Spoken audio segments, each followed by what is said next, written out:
How do you feel about politics and religion being on display in public classrooms? Are public classrooms an appropriate forum for things like gay pride flags or BLM signs or slogans like Back the Blue? Do you believe in education or indoctrination? That's the topic today on My Take.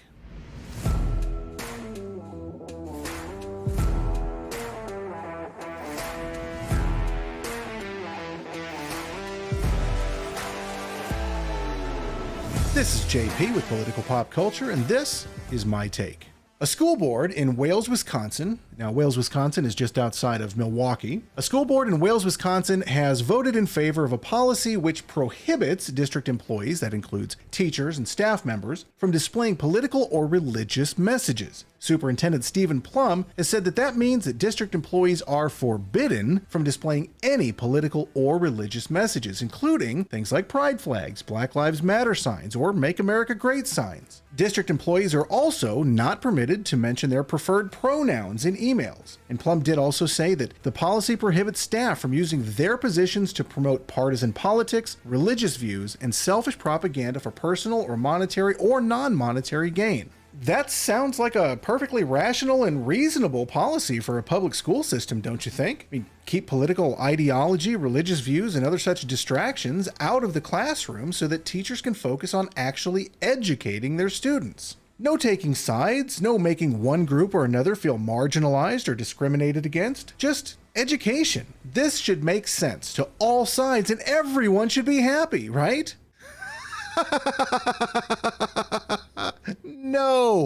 No, of course not no. There has been vocal opposition to the policy. In fact, two students, Bethany Provan and Britt Farrar, started an online petition at change.org opposing the decision. As an aside here, the students who started the petition are actually misinformed. This is not a new policy. This is the board voting in favor of continuing a policy that's been enforced for over a decade. That said, as of this recording, 14,000 people have signed the petition.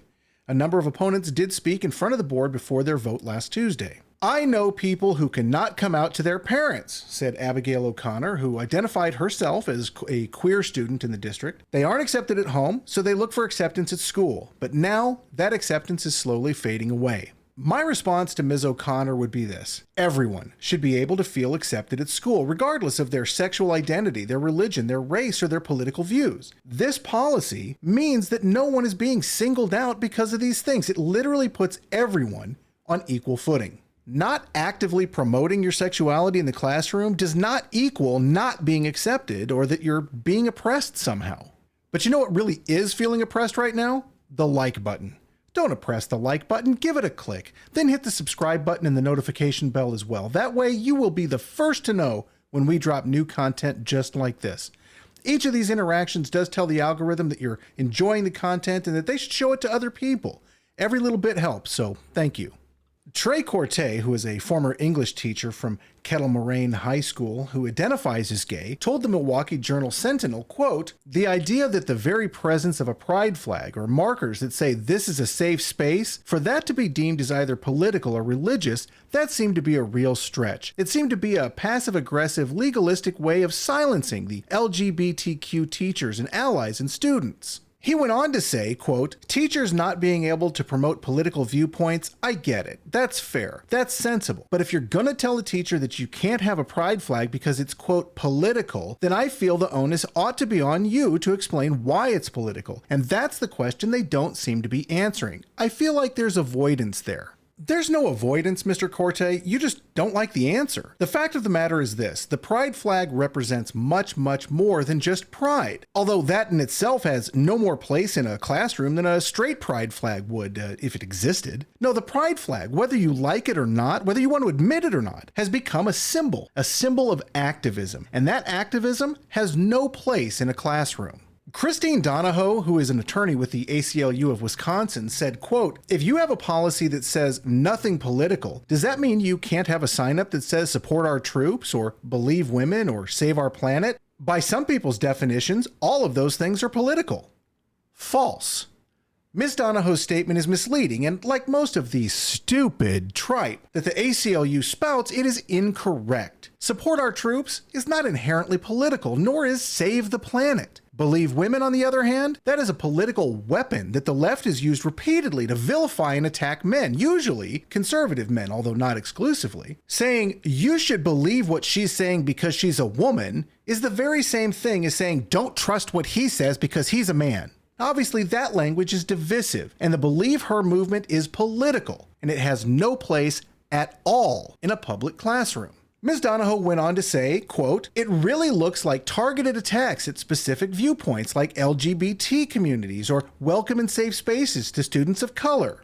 Again, false. Not only is Ms. Donahoe misrepresenting what the policy does, she's outright lying about it. You would have to be stupid to believe this policy targets or singles out any segment of the population. Ms. Donahoe knows her statement is fiction, but she doesn't care because she is pushing an agenda. And if anyone on the far left isn't made to feel special and important by the rest of society, that someone is somehow being discriminated against. Of course, anyone who has an IQ over 75 and who isn't a mindless ideologue knows that that simply is not the case. Interestingly enough, the people who are speaking out against this policy are openly admitting, although they don't likely realize it, that they don't care at all about equal rights. The reason I say that is because this policy is the embodiment of equal rights. Everyone is treated the same.